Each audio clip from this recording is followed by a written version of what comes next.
यूहन्ना की इंजील बाब 16। मैंने ये बातें तुमसे इसलिए कहीं कि तुम ठोकर न खाओ। लोग तुमको इबादत खानों से खारिज कर देंगे, बल्कि वो वक्त आता है कि जो कोई तुमको कत्ल करेगा वो गुमान करेगा कि मैं खुदा की खिदमत करता हूं, और वो इसलिए ये करेंगे कि उन्होंने न बाप को जाना न मुझे। लेकिन मैंने ये बातें इसलिए तुमसे कहीं कि जब उनका वक्त आए तो तुमको याद आ जाए कि मैंने तुमसे कह दिया था। और मैंने शुरू में तुमसे ये बातें इसलिए न कहीं कि मैं तुम्हारे साथ था, मगर अब मैं अपने भेजने वाले के पास जाता हूं, और तुम में से कोई मुझसे नहीं पूछता कि तू कहां जाता है, बल्कि इसलिए कि मैंने ये बातें तुमसे कहीं तुम्हारा दिल गम से भर गया। लेकिन मैं तुमसे सच कहता हूं कि मेरा जाना तुम्हारे लिए फायदेमंद है, क्योंकि अगर मैं न जाऊं तो वो मददगार तुम्हारे पास ना आएगा, लेकिन अगर जाऊंगा तो उसे तुम्हारे पास भेज दूंगा, और वो आकर दुनिया को गुनाह और रास्तबाजी और अदालत के बारे में कसूरवार ठहराएगा। गुनाह के बारे में इसलिए कि वो मुझ पर ईमान नहीं लाते, रास्तबाजी के बारे में इसलिए कि मैं बाप के पास जाता हूं और तुम मुझे फिर न देखोगे, अदालत के बारे में इसलिए कि दुनिया का सरदार मुजरिम ठहराया गया है। मुझे तुमसे और भी बहुत सी बातें कहना है, मगर अब तुम उनकी बर्दाश्त नहीं कर सकते। लेकिन जब वो यानी सच्चाई का रूह आएगा तो तुमको तमाम सच्चाई की राह दिखाएगा, इसलिए कि वो अपनी तरफ से न कहेगा, लेकिन जो कुछ सुनेगा वही कहेगा, और तुम्हें आइंदा की खबरें देगा। वो मेरा जलाल जाहिर करेगा, इसलिए कि मुझी से हासिल करके तुम्हें खबरें देगा। जो कुछ बाप का है वो सब मेरा है, इसलिए मैंने कहा कि वो मुझी से हासिल करता है और तुम्हें खबरें देगा। थोड़ी देर में तुम मुझे न देखोगे, और फिर थोड़ी देर में मुझे देख लोगे।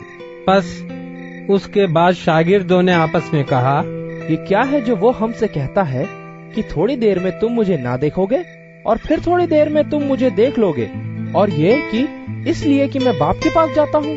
बस उन्होंने कहा, थोड़ी देर जो वो कहता है ये क्या बात है, हम नहीं जानते कि क्या कहता है। यीशु ने ये जानकर कि वो मुझसे सवाल करना चाहते हैं, उनसे कहा, क्या तुम आपस में मेरी इस बात की निस्बत पूछपाछ करते हो कि थोड़ी देर में तुम मुझे न देखोगे और फिर थोड़ी देर में मुझे देख लोगे?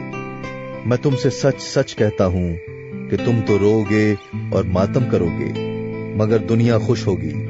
तुम गमगीन तो होगे, लेकिन तुम्हारा गम ही खुशी बन जाएगा। जब औरत जनने लगती है तो गमगीन होती है, इसलिए कि उसके दुख की घड़ी आ पहुंची, लेकिन जब बच्चा पैदा हो चुकता है तो इस खुशी से कि दुनिया में एक आदमी पैदा हुआ, उस दर्द को फिर याद नहीं करती। बस तुम्हें भी अब तो गम है, मगर मैं तुमसे फिर मिलूंगा और तुम्हारा दिल खुश होगा, और तुम्हारी खुशी कोई तुमसे छीन न लेगा। उस दिन तुम मुझसे कुछ न पूछोगे। मैं तुमसे सच सच कहता हूं कि अगर बाप से कुछ मांगोगे तो वो मेरे नाम से तुमको देगा। अब तक तुमने मेरे नाम से कुछ नहीं मांगा, मांगो तो पाओगे, ताकि तुम्हारी खुशी पूरी हो जाए। मैंने ये बातें तुमसे तमसीलों में कही, वो वक्त आता है कि फिर तुमसे तमसीलों में न कहूंगा, बल्कि साफ साफ तुम्हें बात की खबर दूंगा।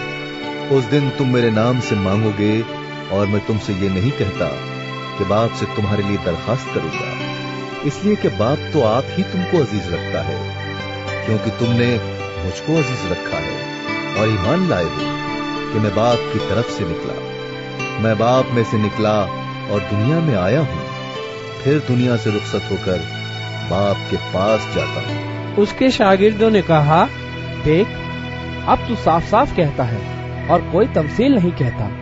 अब हम जान गए कि तू सब कुछ जानता है और इसका मोहताज नहीं कि कोई तुझसे पूछे।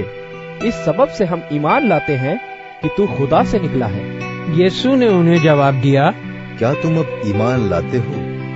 देखो, वो घड़ी आती है, बल्कि आ पहुंची, कि तुम सब परागंदा होकर अपने अपने घर की राह लोगे और मुझे अकेला छोड़ दोगे। तो भी मैं अकेला नहीं हूं, क्योंकि बाप मेरे साथ है। मैंने तुमसे ये बातें इसलिए कही کہ تم مجھ میں اطمینان پاؤ. دنیا میں مصیبت اٹھاتے ہو لیکن خاطر جمع رکھو میں دنیا پر غالب آیا ہوں.